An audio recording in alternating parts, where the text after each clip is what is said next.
So it's so cool to have you here with us, Heather. You have such a cool story, and I've been looking forward to having you on the podcast for quite some time, actually. Partly because you're in a really neat space with PR, and I've learned a lot just from you and the relationship that we've had with coaching and whatnot in the business, but learning from you about the world of PR and the importance it has. And so I think you'll add a lot of value to the audience just in that, and then just your story as a whole and how you got there. So thanks for making time. Thank you. I'm so thrilled to be here and grateful for the opportunity and grateful for our longstanding partnership. So thank you. Yeah. So the firm Choice Publicity, was that the name it always had, or? Well, that's actually not our name. Our name is Choice Media and Communications, um, which is okay. But yeah, when we launched in 2014, that's what we launched with. And you bring up a really great point, Adam, in calling it Choice Publicity. So when we launched, 7 years ago, our URL, our email, domains, everything was Choice Publicity, because that's what we did, was publicity. And choicemedia.com was taken. And so we did Choice Publicity to be, short and sweet and to the point. And so everybody started calling us Choice Publicity. And that's not our name, because we do so much more than that. And so this past June, at our 7-year anniversary, we launched a rebrand and rebranded everything, including our website, our email domains, our logo, everything, to where it was evident that it is Choice Media Communications. So our URL now is choicemediacommunications.com. Our emails are all at choicemediacommunications.com. So it was the do as I say, not as I do kind of thing, like Sure. for instructing our clients. And I took a lesson from my own notebook. We do that a lot too. So I can appreciate that. Absolutely. I love it. So, and I've watched that, kind of your arsenal of what you can do with clients expand quite a bit too. Yeah. And so maybe just briefly, you could kind of share what it is Choice does, and then we can backtrack to your story. Sure. So, Choice, really, people come to us for one of three reasons. Number one, they're looking for clarity. They have 10 oars in the water. They don't know which oar to paddle first, and they don't know how to tell their story in a clear, concise, and compelling way. And so they're looking for the communication strategy and roadmap on how to do that. Mm-hmm. The second reason they come to us is for exposure. And for us, that traditionally means they want us to leverage our long-standing, deep relationships with media. They want to be on the Today Show. They want to be in the New York Times. They want to be on Lewis Howes' podcast, and so they're looking for us to help raise their visibility and profile as it relates to media gatekeepers and influencers. And then the third reason people come to us is for an audience. Maybe they're known over here to one group, but all these people over here have no idea who they are. And if they would be made aware that this company, this brand existed, it would be a game changer for their business. And so really figuring out the strategy to introduce them to that new ideal consumer.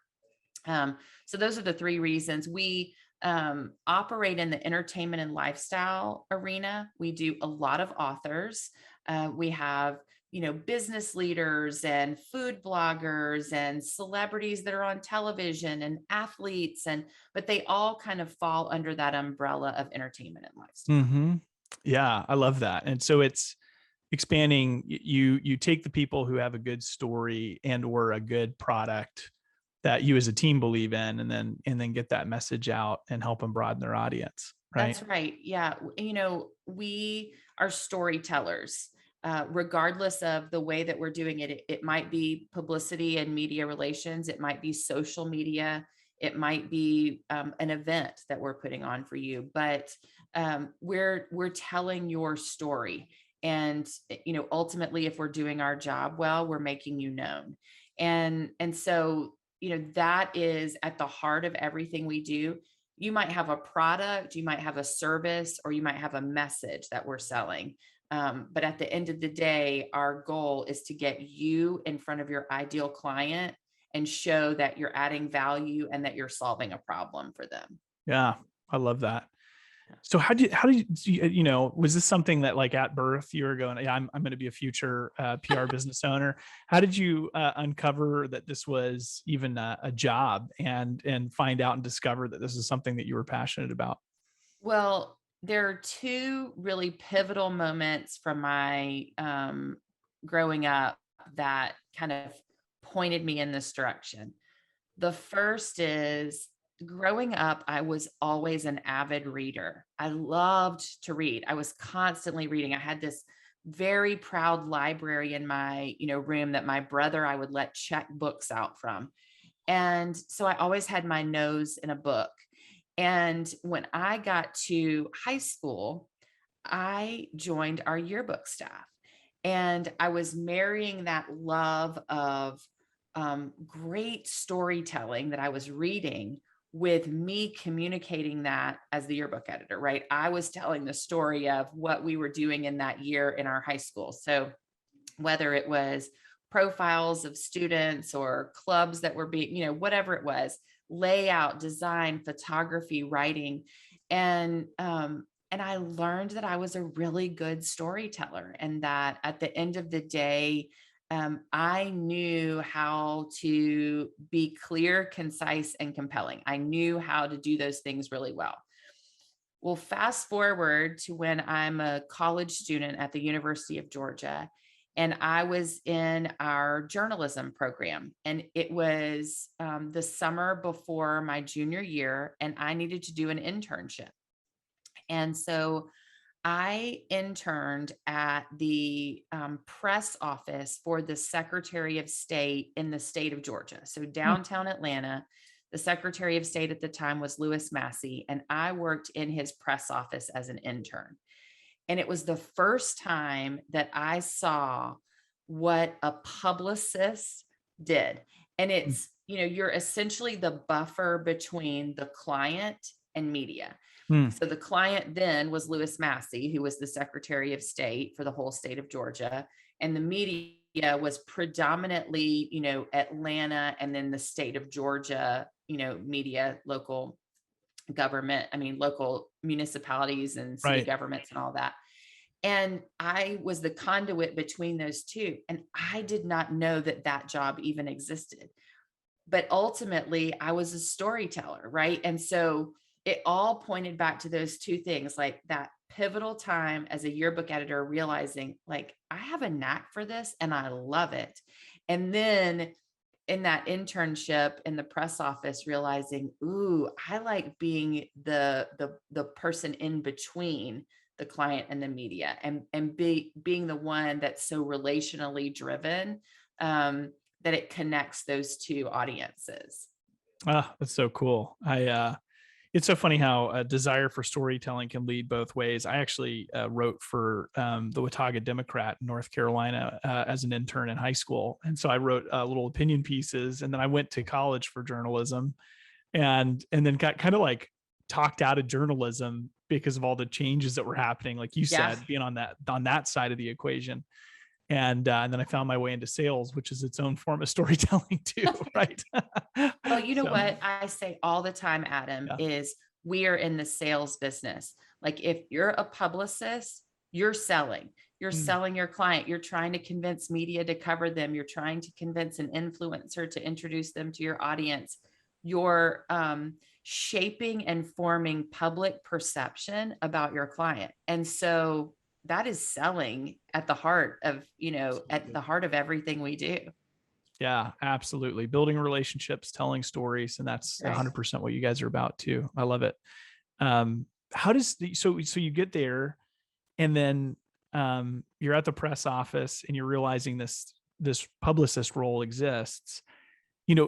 Skipping around your journey a little bit, but how does one form these awesome relationships that you now have to help position clients with them? Like, what was that journey like for you, and how did you start making those connections?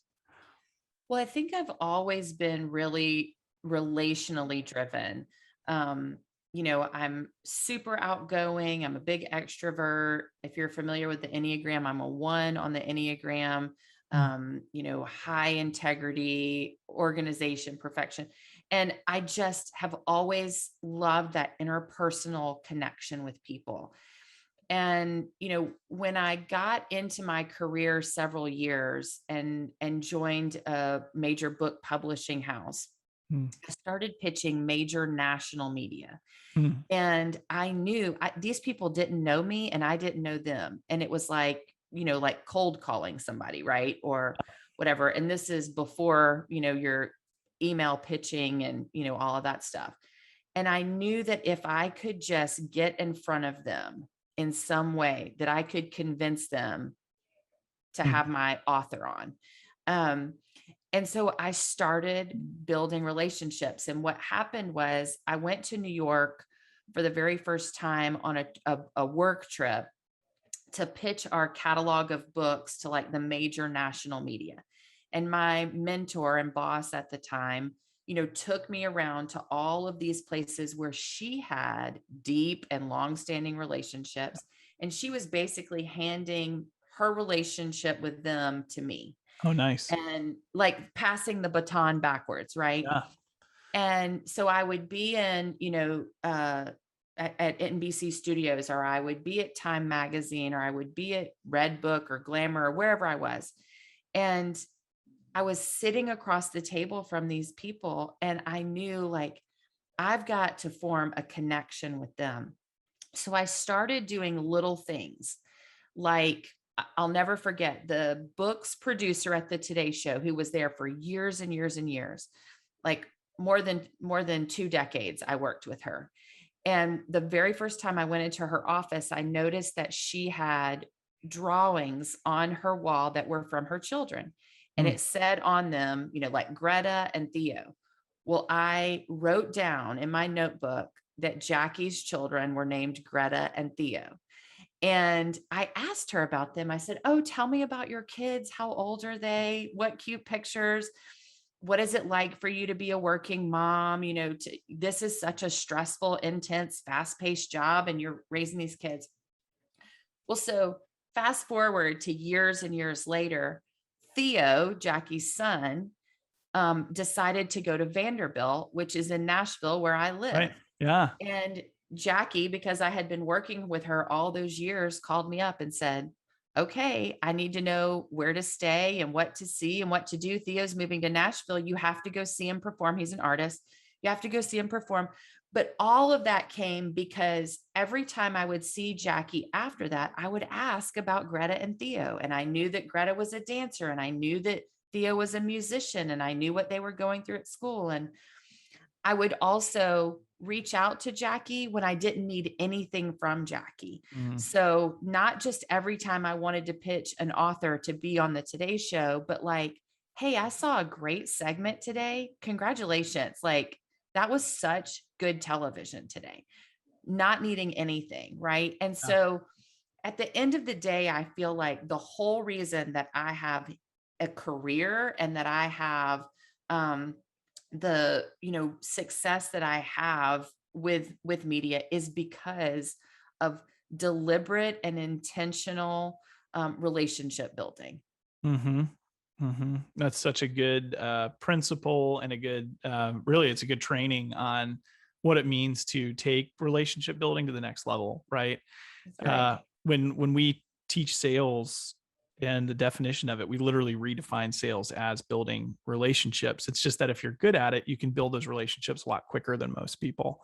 And that's kind of part of the game too, That's right? Is right. instead of taking like 20 years to build a relationship, you do it in a couple of months. And those touch points and knowing, the kids and paying attention and being curious. That's fantastic. Really, Yeah. really great principle. So that's how you form these kind of high level relationships that allowed you to then kind of scale your own practice and position That's your own right. people, right? Yeah.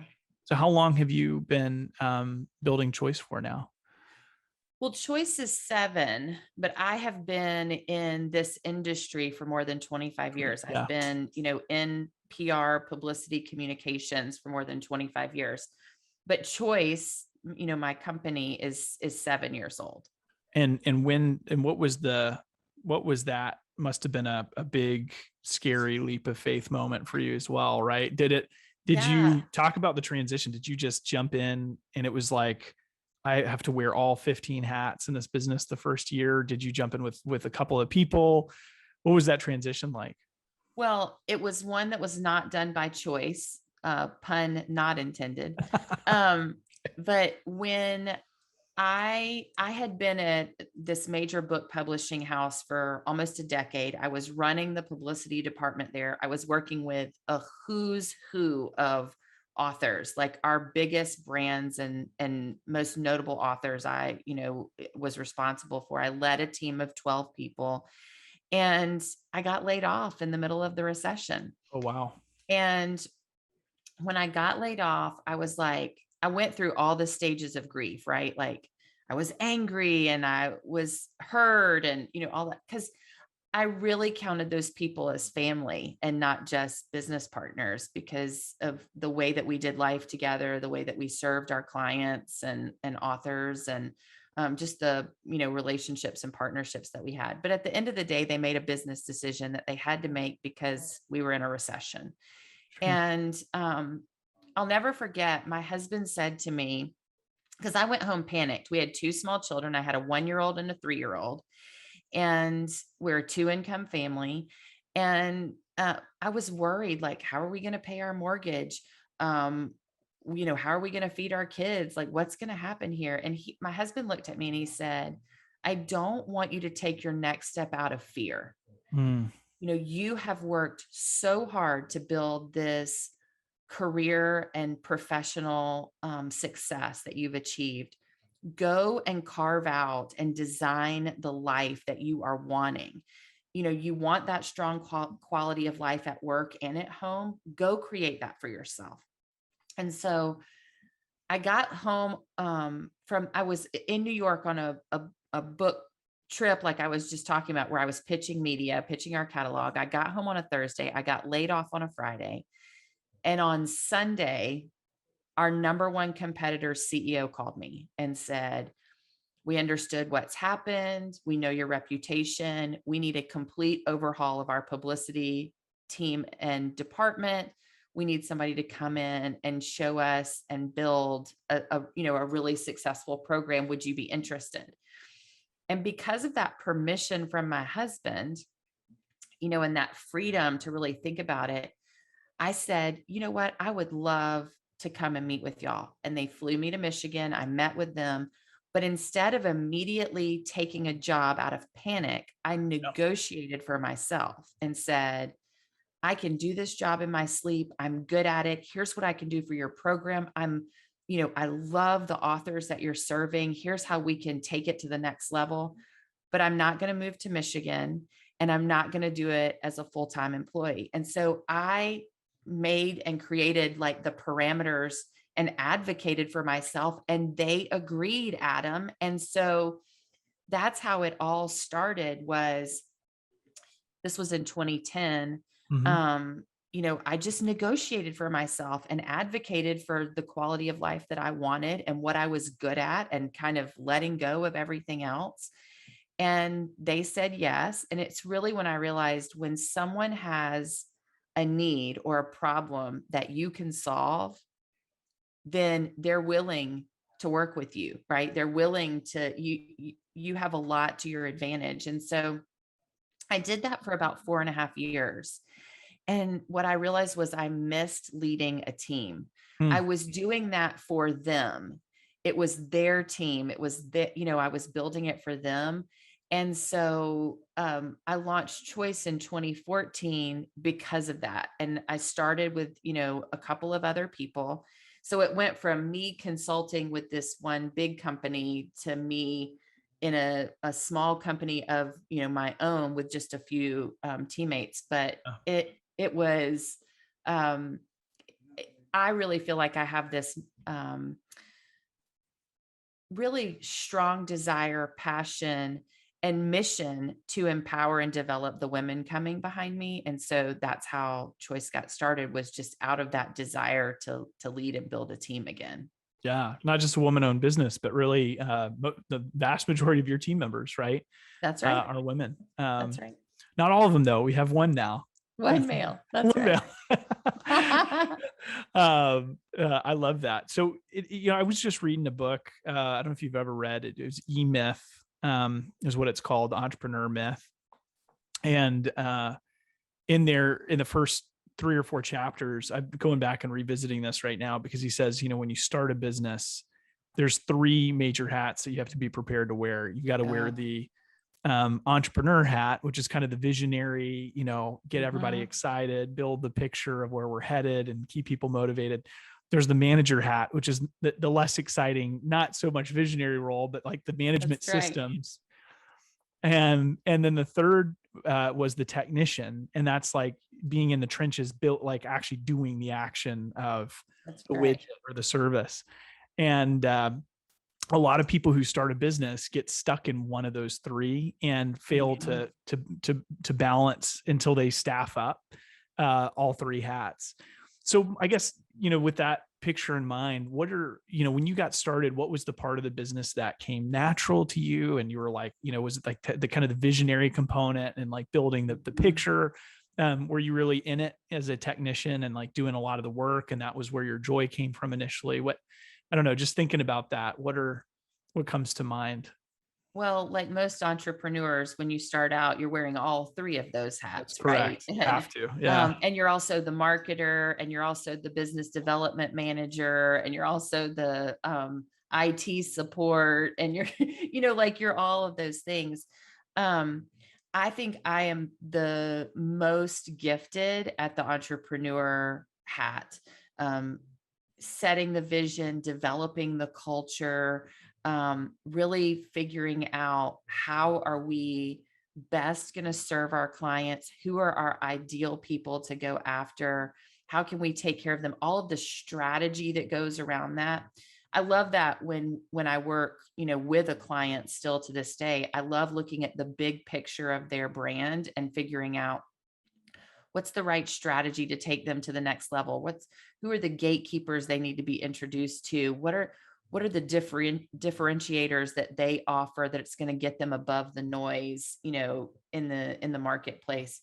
So I think I'm the best at that. I think I used to believe that I was a really good manager and that I also could get in the trenches. And I think as I've matured and grown and also gotten feedback, I've learned that those are areas where I have some gifting, but it's not like my superpower. And so it's best to, as my mentor taught me, hire better and smarter than you, and get people in those roles that can really help you in that regard.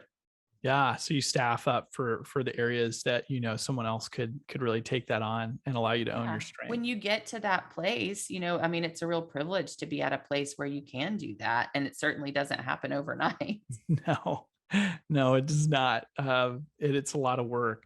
So, I mean, and this book talks a lot about those initial challenges too, but what did you think at the end of your first year? Were you like, I mean, we can talk about the nice of, oh, it's exciting, love entrepreneurship, but my wife and I talk about how often people get it wrong. Like starting a business sounds sexy, but when you're actually in it and in the fire, it's like, sometimes you have a lot of thoughts like, what did I just decide to do? Yeah. Did you have any of those moments, or what was that like? I work in a fast-paced, high-stress environment, right? The industry that I'm in is like that. It's like taking that and putting it on steroids when you're the owner of the company, because particularly when you employ other people, you're not just responsible for your mortgage. Now you're responsible for their mortgage, right? And there's a lot of pressure that comes with that. And I care about people deeply. And, going back to that relationship, component, and that's really a core value, for me and for us at Choice. It's our number one core value, but it's so much pressure to figure out how to be all the things to all the people all the time. And when can you actually shut your brain down and actually rest? One thing that I took away, we started in the middle of the year. We started in June. So at the end of that calendar year, we had a really tremendous first, half of that year. What I what I realized was we've struck a chord, we've hit a felt need because of the response that we received. And so that was a little bit of validation, like, okay, you're not crazy for doing this. But it didn't diminish the amount of effort, work, hours, stress, anxiety, pressure that came with all of that, right? Sure. Yeah. Yeah. So, I mean, you in the first year, first 6 months, you're dealing with the pressure of supporting all the other people who have chosen to kind of risk their own careers to be part of That's your right. team, right? Yeah. Yeah, that's right. Yeah. And so, yeah, I mean, if you had to kind of pinpoint, because there's a lot of people that listen to this podcast that, well, they're not in the PR space specifically, they're still building a business, and there are a lot of fundamentals that apply. And that's Yeah, what of you learn pretty course. quickly, right? It's like you're in the PR space, but when you're the owner, you're also in just the straight up business building space, which has all these other skill sets Yeah. attached. What were the what were some of the walls that you ran into in the first couple of years specifically, that maybe you didn't expect, challenges that you faced that you were like, "Ooh, that's a new skill I've got to learn," or hadn't necessarily had to practice that one as much. Like, what were some of those challenging moments for you in the beginning? Well, for me, it was, really trying to surround myself with people who were more competent and experienced than me in areas where I was weak. Hmm. So, for example, I don't have an MBA, I have an undergraduate degree. I didn't know what a P&L looked like. I didn't know what Sure. EBITDA was. I didn't know, like all of that stuff. Um, could I do simple math? Could I figure out how much to charge a client and invoice them? Yes.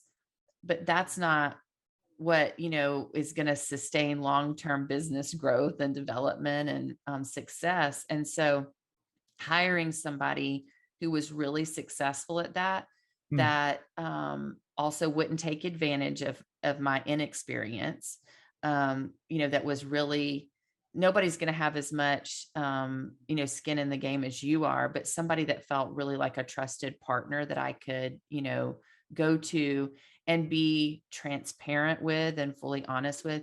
That certainly was something in the first year that was important. I think too, in the first year, really figuring out how to price yourself well and sell that service to your ideal customer. Um, I think it was easy for me to just throw numbers out and figure out what the market could bear. But when somebody would come to me and they would say, "Oh, I can't afford that, but I could do this," and then I would make a concession, it always bit me in the tail, right?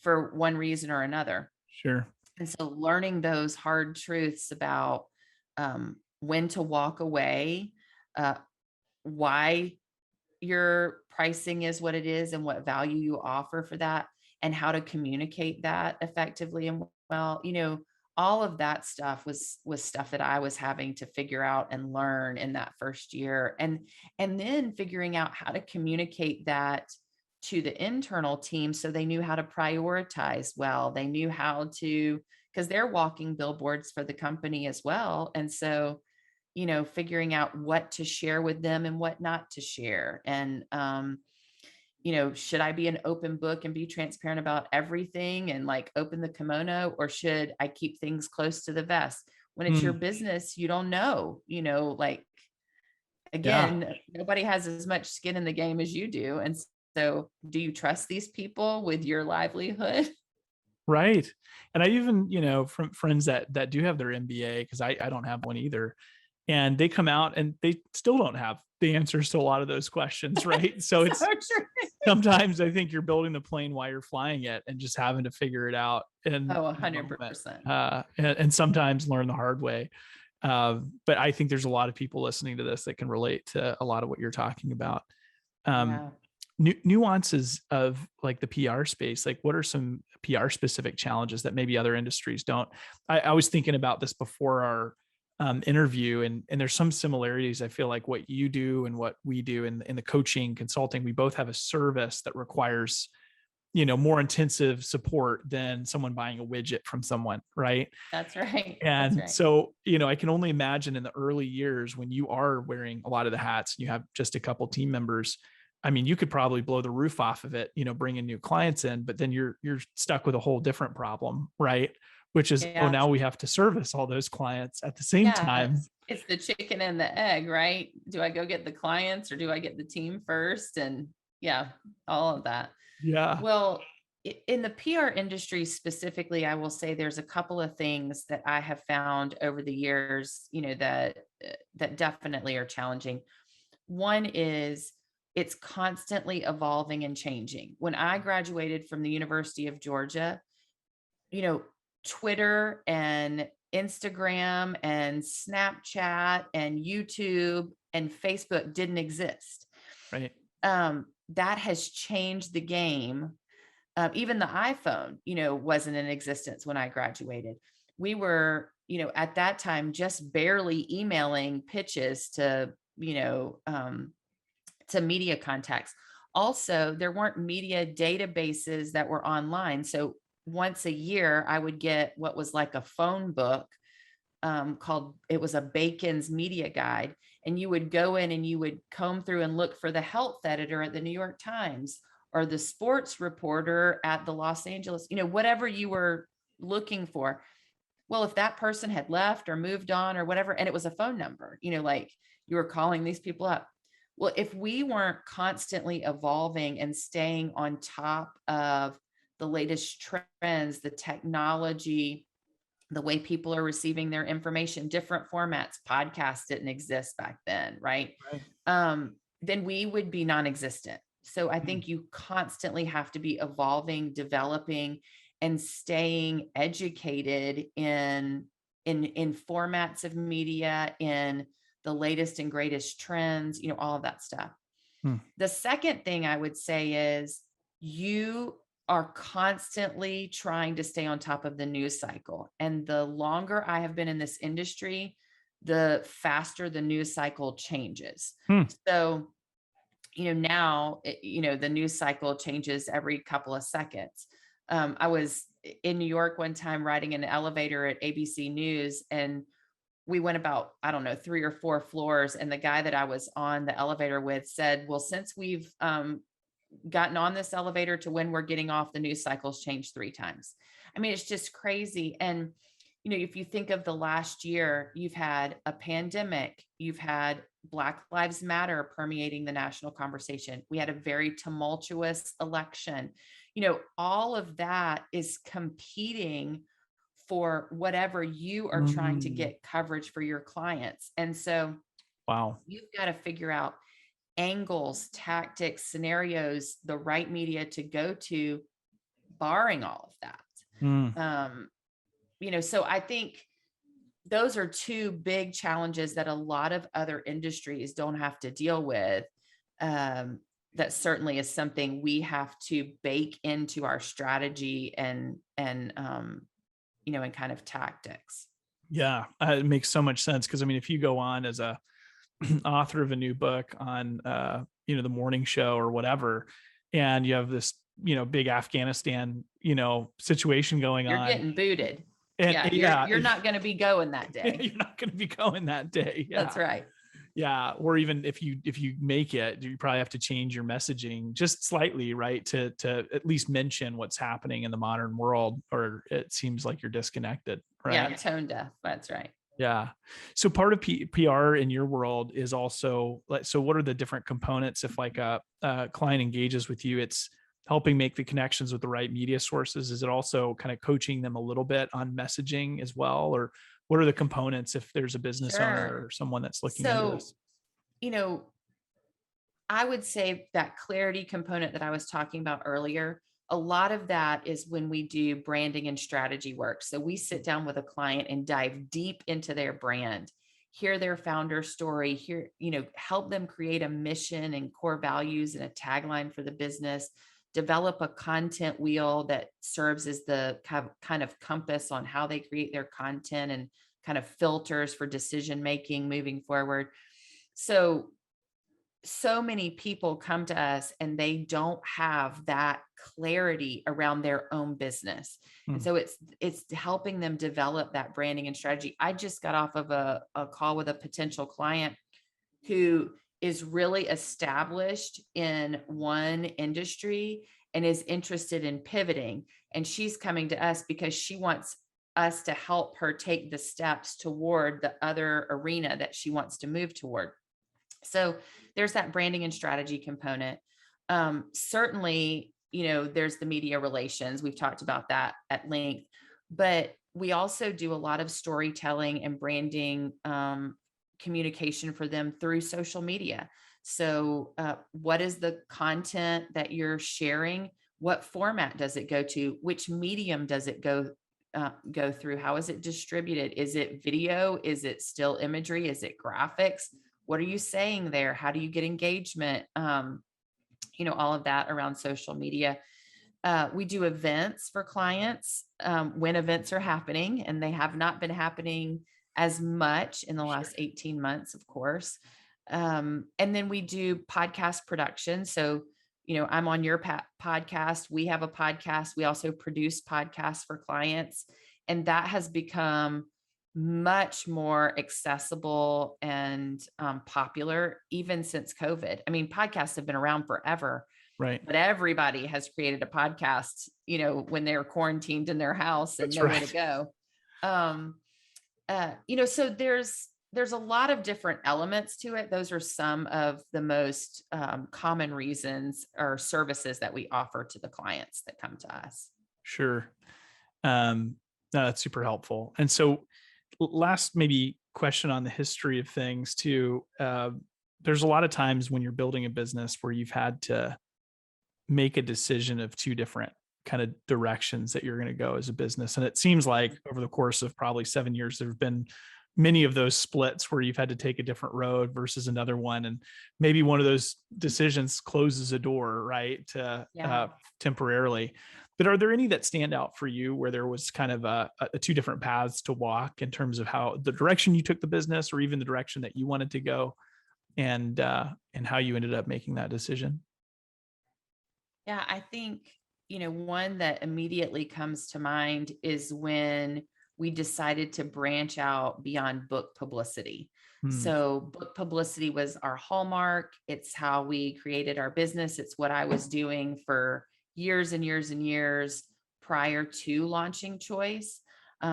It's where a lot of my relationships came from. It's still a service that we do an extensive amount of work in now, but we kept hearing from people that needed assistance that was a communication service we offered and where we could help them, that weren't authors or didn't have book campaigns, and trying to figure out, can we serve these clients well and effectively?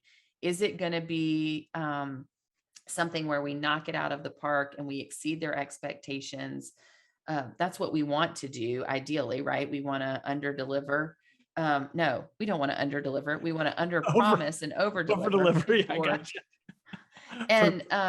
And so we want to exceed their expectations. And so, it was really pivoting to that. Okay, we're going to serve more than just book clients. Okay, what kind of clients are we going to serve? And then starting to offer Choice specific things that were outside of service. So like having our own podcast. We have a event every year called the Choice Summit that's for female entrepreneurs and business leaders. We have a mastermind called the Choice Collective. It's those kind of things, where it was like, is it smart for us to do this? Is this going to generate more business? Is this going to lend to our credibility? Or is this just going to be a distraction from what we're good at? So making those decisions and really pivoting the business, that to me feels like that was a huge, kind of component to where there was like a fork in the road, Yeah. Did you see an expansion then of clients? I feel like you did. Yeah. And, in addition to expanding the kinds of people that we could serve, we started expanding the services that we could offer, right? We kept hearing over and over and over again, our business development team, that they needed social media help. Well, we weren't offering social media at the time. And so it was like, wait, should we do this? Like, we're publicists. But then we realized this is all falling under the realm of media and communications. And we can acquire people on our team that this is their gifting and we're really good at doing it. So we started, assisting clients with that. Now, I'm not suggesting that we're going to start doing their taxes just because they need somebody, who can do that. We're going to stay in our lane of communications and what we're good at, but just constantly listening to your ideal customer and hearing where their pain points are and figuring out ways to continue to serve them. I mean, that happened for us last year, Adam, in the middle of the pandemic. We had all of our clients in crisis simultaneously. So not one, but all of them. So you have a nonprofit who has no more fundraising events for the rest of the year. You have a speaker who's lost every one of their speaking events for the rest of the year and has no revenue coming in. You have a book, an author who has a book releasing and their book tour has just been canceled that you've been working on for 6 months, and media has shut down and everything has gone virtual. Like everybody had a different, challenge, but they were all in crisis simultaneously. And I said to our team, I want our reputation to be one of helping when people were hurting. Like, I want to think about the marathon, not the sprint here. And we were having people call us who were not our clients and say, my team is anxious about coming into the office and I don't know what to tell them. How do we talk to them? Or I've got to sell our products for my business to stay afloat, but people are locked down in their houses and people are losing jobs and lives. Like, how do I not appear tone deaf? So they were asking us communication driven questions, but it was not our traditional client that we would serve and not a traditional service that we would offer. But it's just constantly listening and figuring out, is there a way for me to help this person? Is it going to detract or distract from what we're currently doing? Or is this going to be a way to grow and evolve the business? Adapting to the times. And that was a big adaptation because there was right. a lot of change happening in a single year. Well, just to be mindful of time, I wanted to ask you maybe two last questions. One is just books and reading. You're naturally curious, which is one of the reasons I think you've gotten into this space and done well. So what are some book recommendations that you would make, either for someone who's taken off and building their own business, whether it's in PR or not, or it could be even, PR specific, someone that wants to learn more about the space in general. But what are some of your top 2 or 3 books that you would recommend to people in either of those situations? Yeah. I mean, I've worked on a lot of books in my day. And so I'm an avid reader, both professionally and personally. Yeah. And so I have a lot of books that I could throw to, books that I've worked on that have absolutely changed and transformed me, and books that I just have really been, educated by or learned by. And 2 that immediately come to mind when you ask that question are Big Potential by Sean Aker, which is a phenomenal book, and Dare to Lead by Brene Brown. Yeah. I also I love all of Brene's books, but that book in particular gave me some language and kind of a roadmap for how to lead well.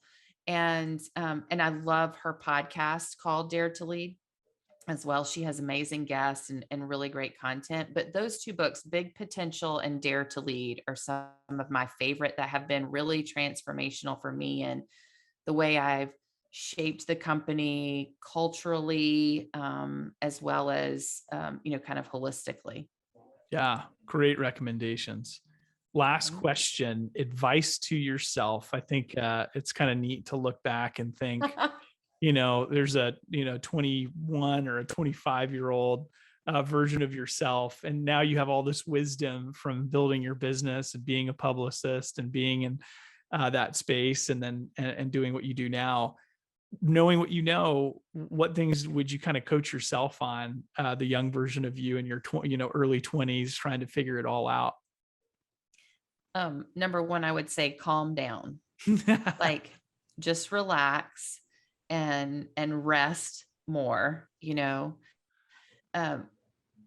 second thing I would say is the size of your office the title that you have and the salary that you make does not define how successful you are, how happy you are, or what kind of leader you are.